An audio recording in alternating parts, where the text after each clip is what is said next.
there are two courses in play this week. They are both right next to each other at Torrey Pines, and they are named the North Course and the South Course. Now, Greg, the South Course is the one that probably everyone thinks of. That's the U.S. Open course. It's the Tiger, making the putt on the 18th. That's the one, the more difficult one, but we're going to get one round at each before a 36-hole cut. Yes, and that's important to note because there is a 36-hole cut this week. Last week was a 54-hole cut, and the entire weekend is played on the South Course. So most of my focus is on the South Course. The round at the North Course is a little bit of reprieve, but it's still a very difficult test. And some of your proximities are maybe a little different, but ultimately the same skill set really is going to apply at both courses. Hopefully you can make some birdies when you do play the North Course, and you can get yourself in the mix. You can kind of salvage a bad round if you're starting on the South on Thursday. You can get back into it with a good round at the North on Friday, or vice versa. So you want to make your birdies on the North, but ultimately you're going to have to face this beast of a golf course on the South.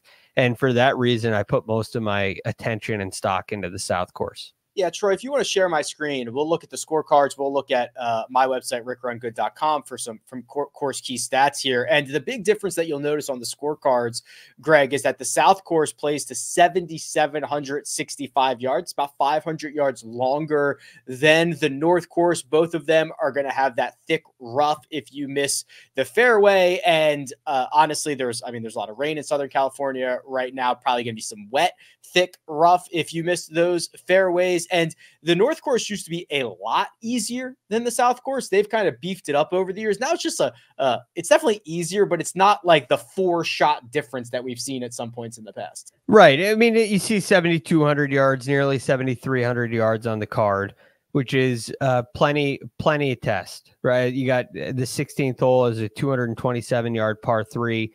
That's a bear.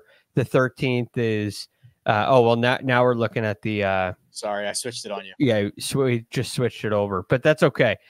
You have some difficult holes. So that was obviously the 16th at the South Course. But you have number 12, 203 yards, number 8, 214 yards.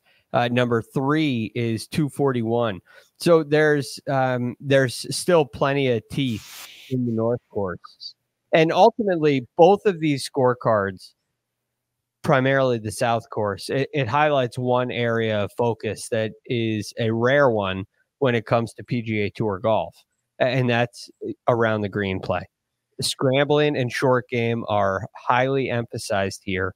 And when you look back at some of these winners, Max Homa last year made some big improvements around the greens, which helped him win at only 13 under. Patrick Reed in 2021 won at 14 under. Mark Leishman hit 3 fairways in his final round in 2020 and won at 15 under.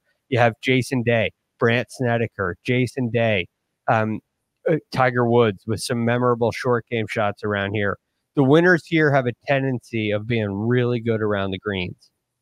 And because this is important to note, because it's really important to drive the ball well. There's a big advantage to hitting the ball in the fairway. Yeah.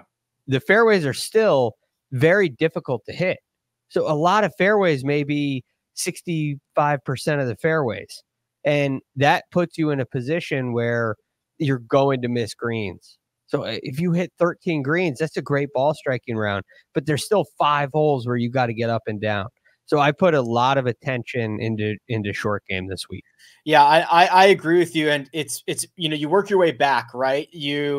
When you are hitting longer shots into greens, you are more likely to miss those greens. If you are missing fairways, you're more likely to miss greens. The fairway width's 24, 28 yards wide in most places, thick rough, wet rough. It just kind of it's like compounding interest, right? If you get out of position on one of your shots, it is much more likely that you are going to be out of position and maybe even worse on your next shot.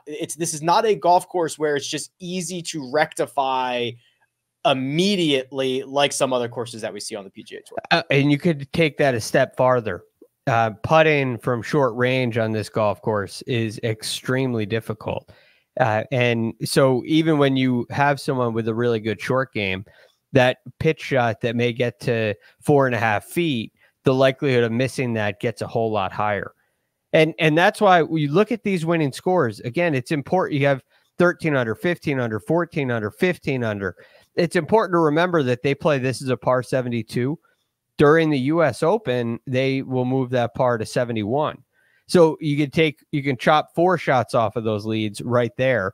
Now you're into, right around 10 under par. And then you add in around one day on the North course, the much easier North course. So the point of that is it's not much different than U.S. Open kind of scoring, U.S. Open kind of conditions during this tournament.